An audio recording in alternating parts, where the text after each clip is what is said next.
Cole Palmer celebration arrive at EAFC 24 on June 6 and players can only perform this celebration with Palmer in all games modes.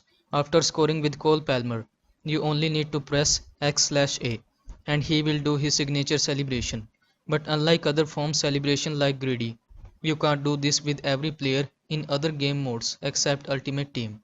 If you want to perform the ice cold celebration with any other player beside the footballer himself, the devs have confirmed that you can unlock Palmer celebration as a reward in the Ultimate Team Season 7 Festival of Football ladder. EAFC 24 features iconic celebrations from the world's biggest names, such as Mbappe's little brother, Cristiano Ronaldo's Seu, and even June Bellingham's celebration added recently. Now Palmer's Ice Cold is the latest celebration to be added to EAFC 24.